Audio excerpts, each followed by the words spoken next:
বাংলাদেশ জাতীয়তাবাদী দল বিএনপির প্রতিষ্ঠাতা,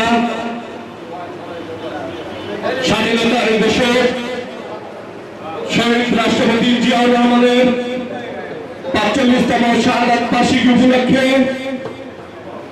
আজকের এই দোয়ার আয়োজনে উপস্থিত রয়েছেন বাংলাদেশ জাতীয়তাবাদী দল বিএনপি মাদারীপুর জেলা শাখার সম্মানিত সদস্য সচিব, মাদারীপুর রাজৌর ২ আসনের সংসদীয় সংসদ সদস্য, রাজপথের লড়াকু সৈনিক, দীর্ঘ আন্দোলন সংগ্রামের রাজপথের মহানায়ক, মাদারীপুর জেলা বিএনপি সহ অঙ্গ সংগঠনের রাজনৈতিক অভিভাবক জনাব জাহাঙ্গীর আলী জাহাঙ্গীর ভাই আজকের এই সভায় উপস্থিত রয়েছে। মাদারীপুর জেলা বিএনপি সংগ্রামী আহ্বায়ক, বিজ্ঞ আইনজীবী অ্যাডভোকেট জাফর আলী ভাই সহ মাদারীপুর জেলা বিএনপি, সদর থানা বিএনপি, পৌর বিএনপি, যুবদল, স্বেচ্ছাসেবক দল, ছাত্রদল সহ আজকের এই সভায় উপস্থিত রয়েছে মহিলা দলের অসংখ্য নেতৃবৃন্দ।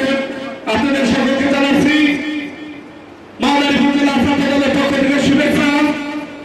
প্রিয় নেতৃবৃন্দ, আজকের এই মহান নেতার মিলাদ মাহফিলে আপনারা যারা উপস্থিত রয়েছেন, আপনারা জানেন যে তিনি বাংলাদেশের স্বাধীনতার ঘোষক শহীদ প্রেসিডেন্ট জিয়াউর রহমান, যিনি স্বাধীনতার ঘোষণা দিয়েছিলেন। তখন ওই সময়ে রাজনৈতিক অনেক সংগঠন ছিল, অনেক বড় বড় অফিসাররা ছিল, তো তারা কেউ স্বাধীনতার ঘোষণা দেওয়ার দুঃসাহস দেখায়নি।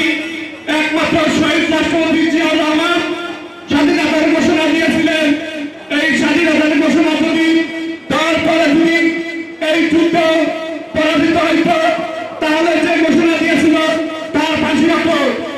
কিন্তু আমার নেতা শহীদ প্রেসিডেন্ট জিয়াউর রহমান স্বাধীনতার ঘোষণা দিয়েছিলেন এবং সেক্টর গঠন করে প্রত্যেকটি সেক্টরের নেতৃত্ব দিয়েছিলেন।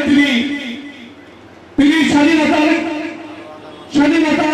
হওয়ার পরে তিনি তার রাজনৈতিক জীবনে কখনো পা দেন নাই। তিনি সেদিন তার চাকরি জীবনে ফিরে গিয়েছিলেন। তিনি যখন বহুদলীয় গণতন্ত্র চালু করেন, সেই খুনি হাসিনাকে বাংলার মাটিতে এনে রাজনীতি করার সুযোগ করে দিয়েছিলেন। তার ১৩ দিনের মাথায় শহীদ প্রেসিডেন্ট জিয়াউর রহমান শহীদ হয়। আপনারা জানেন সেই খুনি হাসিনা ঘটনা পরে বর্ডার দিয়ে পালাতে গিয়ে বর্ডার গার্ডের সাথে গ্রেফতার হয়েছিলেন। প্রিয় নেতৃবৃন্দ, আপনারা জানেন এই বহুদলীয় গণতন্ত্র চালু করেছিলেন শহীদ প্রেসিডেন্ট জিয়াউর রহমান।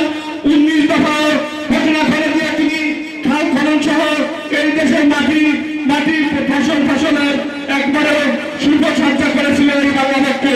প্রিয় নেতৃবৃন্দ, বক্তব্য শেষ করছি। খোদা হাফেজ।